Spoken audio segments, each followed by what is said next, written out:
BJP के 384 सांसद, 1379 विधायक, 10 मुख्यमंत्री, लेकिन एक भी मुस्लिम नहीं। दुनिया की सबसे बड़ी राजनीतिक पार्टी बीजेपी मुसलमानों को क्यों कर रही है नजरअंदाज? संसद में भी मुस्लिम रिप्रेजेंटेशन का सबसे बुरा दौर। राजनीति में कैसे पिछड़ गए मुसलमान? भारत की आबादी में हर 7वां इंसान मुसलमान है, लेकिन देश के किसी भी राज्य में एक भी मुस्लिम मुख्यमंत्री नहीं है। दुनिया की सबसे बड़ी राजनीतिक पार्टी होने का दावा करने वाली बीजेपी 76 सदस्यों के मंत्रिमंडल से केंद्र में सरकार चला रही है, लेकिन एक भी मंत्री मुसलमान नहीं है। राज्यसभा और लोकसभा को मिलाकर बीजेपी के कुल 384 सांसद हैं, लेकिन एक भी सांसद मुसलमान नहीं है। पूरे देश में बीजेपी के 1379 विधायक हैं, लेकिन उनमें से एक भी विधायक मुसलमान नहीं है। 2014 के चुनाव में बीजेपी ने 7 मुस्लिमों को टिकट दिया और 2019 के लोकसभा चुनाव में बीजेपी ने 6 मुस्लिमों को टिकट दिया। इन दोनों ही चुनाव में एक भी मुस्लिम उम्मीदवार जीत नहीं पाया, लेकिन बीजेपी फिर भी पूर्ण बहुमत से सरकार बनाने में कामयाब हो गई।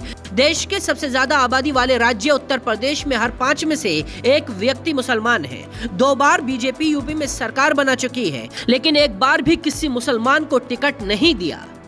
देश के 28 राज्य और 2 केंद्र शासित प्रदेशों में बीजेपी का एक भी मुस्लिम विधायक नहीं है। धीरे धीरे भारत की राजनीति में मुसलमान हाशिए पर जाने लगे हैं। ये संसद में मुस्लिम रिप्रेजेंटेशन का सबसे बुरा दौर है। आजाद भारत का पहला चुनाव साल 1952 में हुआ था। तब देश की कुल आबादी में मुसलमानों की भागीदारी 10% थी। उस वक्त लोकसभा में मुस्लिमों का प्रतिनिधित्व 10% था। 2019 के लोकसभा चुनाव के वक्त देश में मुस्लिमों की आबादी 15% हो गई, यानी 1952 के चुनाव के बाद से अब तक मुस्लिमों की आबादी 5% बढ़ चुकी है। लेकिन इस दौरान लोकसभा में मुस्लिमों की भागीदारी सिर्फ 0.9% ही बढ़ी है। फिलहाल लोकसभा में मात्र 4.9% मुस्लिम सांसद है।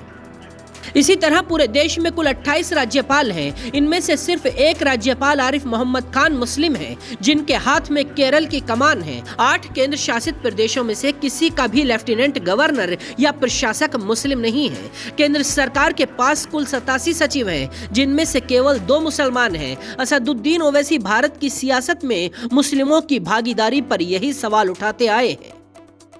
मैं उस सेकुलरिज्म के खिलाफ हूं जो पॉलिटिकल सेकुलरिज्म, जो सियासी सेकुलरिज्म है।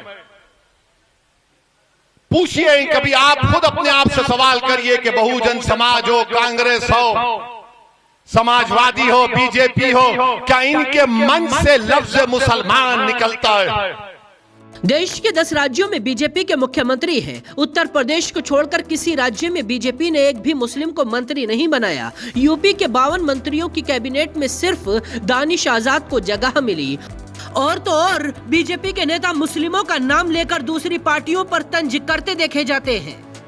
राहुल गांधी जी ने कहा है कि कांग्रेस मुसलमानों की पार्टी है,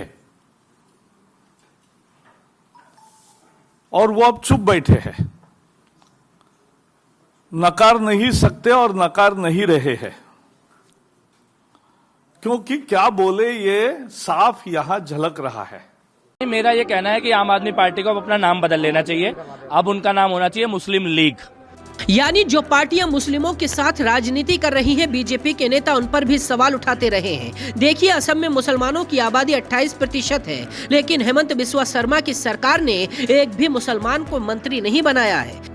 इसी तरह गुजरात में 9% मुसलमान हैं, वहां भी बीजेपी की सरकार है। कुल 23 मंत्री हैं, लेकिन कैबिनेट में एक भी मुसलमान नहीं है। यही हाल कर्नाटक का भी है, वहां भी 11% मुसलमान हैं। बीजेपी की सरकार है, 29 मंत्री हैं, लेकिन एक भी मुसलमान को मंत्री नहीं बनाया गया। अब सवाल यह है कि एक तरफ बीजेपी मुस्लिमों के मुद्दों को जोर शोर से उठाती है, 3 तलाक से लेकर हिजाब तक बीजेपी मुस्लिमों के मुद्दों पर आवाज उठाती है, लेकिन सरकार में हिस्सेदारी के नाम पर पीछे क्यों रह जाती है? राजनीति के जानकार तो यही मानने लगे हैं कि बीजेपी के लिए मुस्लिम वोटर जरूरी ही नहीं रहा है। बाकी खबरों के लिए देखते रहिए जनसत्ता.com।